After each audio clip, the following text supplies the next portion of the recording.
I thank the Honourable Assistant Minister, the Honourable Ratu Rakwita Valambure, for the question. Honourable Deputy Speaker, Tropical Cyclone Vaianu was the second named weather system on the 2025-2026 cyclone season, following Tropical Cyclone Urmil earlier this year.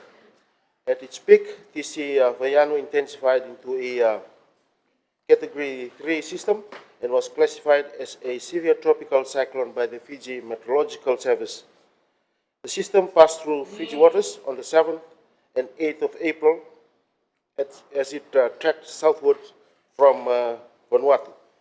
Madam Deputy Speaker, we are indeed grateful to the Lord that much like Tropical Cyclone Urmil, TC Vaianu followed a southerly-easterly pathway between Vanuatu and Fiji without making a landfall.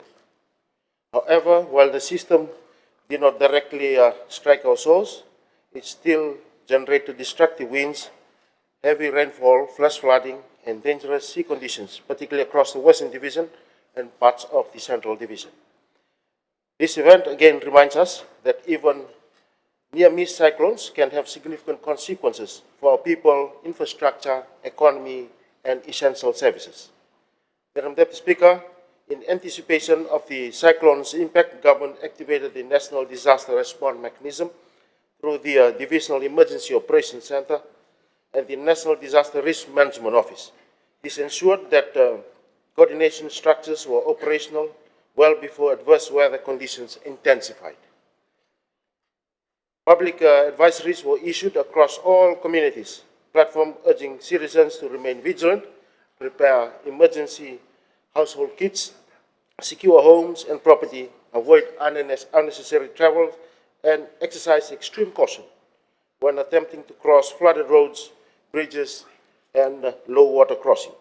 Emergency services were placed on full standby, including the Fiji Police Force, the National Fire Authority, and the Republic of Fiji military forces.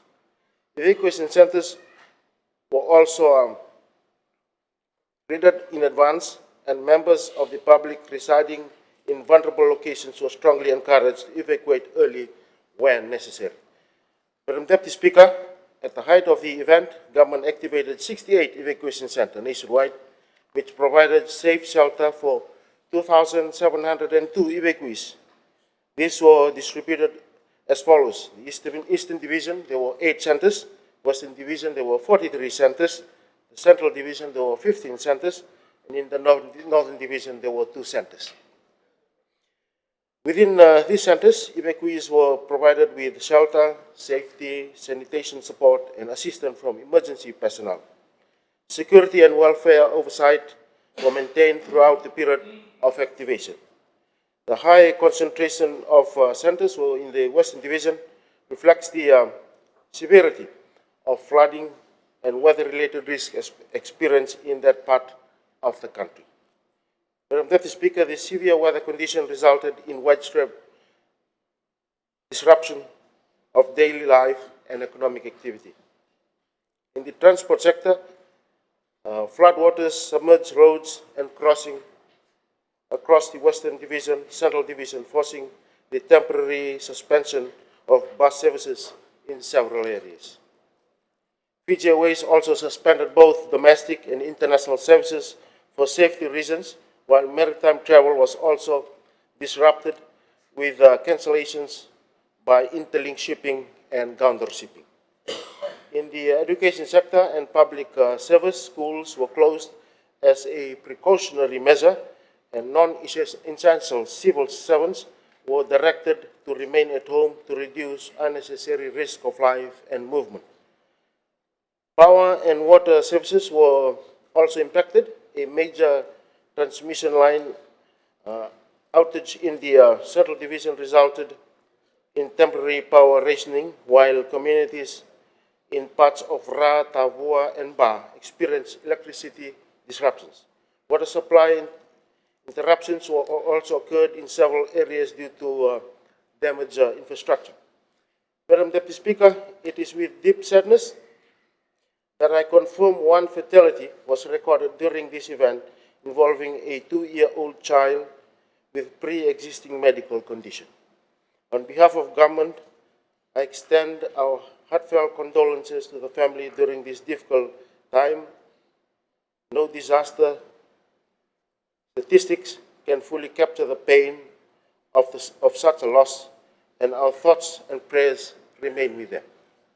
Madam Deputy Speaker, in terms of relief and recovery effort, immediately after the Tropical Cyclone Vaianu exited Fiji waters on the evening of 8 April 2026, government agencies moved swiftly into the relief and recovery phase. As soon as roads were cleared, waters receded, assessment teams from the Commissioner Western Division and the relevant agencies were deployed to affected communities to undertake the initial damage assessment and determine the urgent needs.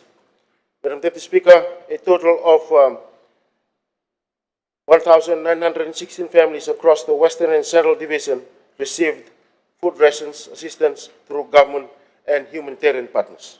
These include 11 families in Suba, 103 families in the Ba district, 56 families in the Lautoka district, 10 families in the Nandronga district, 212 families in the Nandi district, and 1,524 families in the Samoa Islands.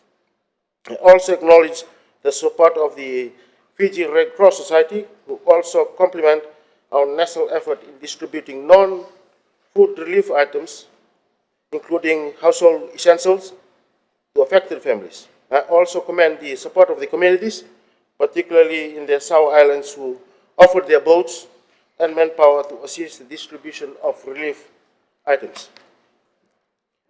In the agriculture sector, the Ministry of Agriculture, Waterways and Sugar Industry identified losses totaling approximately $1.5 million. In response, government rolled out a $5 million recovery package to support affected farmers in replanting crops, restoring production, and rebuilding livelihoods. Through our public health measures, the Ministry of Health and Medical Services conducted sanitation and disinfection of flood-affected homes and communities, while also carrying out public awareness on water safety, hygiene, and disease prevention. As part of our recovery effort, personnel from the Fiji Police Force and the Republic of Fiji military forces and the National Fire Authority also assisted with the debris removal, cleanup operation, and other recovery works. Madam Deputy Speaker, I am pleased to report that critical utilities were substantially restored by the weekend following the cyclone. I commend the dedication of the professionalism of the teams of the Water Authority of Fiji, Energy Fiji Limited, and the Fiji Road Authority, who worked under difficult conditions to restore water supply, electricity, and transport connectivity to affected communities.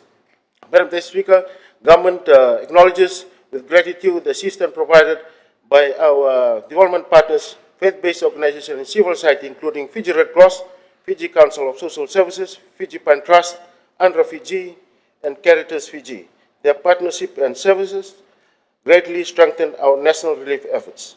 Madam Deputy Speaker, the increasing frequency, intensity, and unpredictability of severe weather events continue to demonstrate the growing impacts of climate change upon our nation and Pacific region.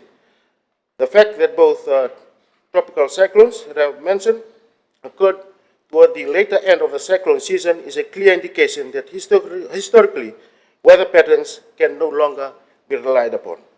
Government therefore remains firmly committed to strengthening disaster reduction system, resilient housing, environmental protection, climate adaptation program, and community preparedness. Madam Deputy Speaker, government will continue to support those families and communities that still require assistance, and we remain committed to building a safer, stronger, and more climate-resilient Fiji for the future generation. I thank you, Madam Deputy Speaker. Thank you, Honourable Bulitavu, Minister for Rural and Maritime Development and National Disaster Risk Management. Do we have any supplementary questions? We have two from the front. I'll invite Honourable Chand first and then Honourable Sharma. Thank you, Madam Deputy Speaker. I would like to thank the Minister for the response. the psychosocial support after a cyclone is very important. And this provides immediate emotional care, restores safety, and it promotes long-term recovery for affected individuals. And many Fijians living, especially in Western and Eastern Division, they were affected. My question to the Honourable Minister is, has government provided any psychosocial support to those affected by Cyclone Vaianu? Thank you, Honourable Chand. Honourable Minister, Minister Bulitavu. Thank you. I already mentioned that the Red Cross and other organizations have been accompanying us. And again, part of the initial damage assessment, those services too can be provided to those that are affected, and we will ensure that they recover from the impacts, especially posed to them by the cyclone.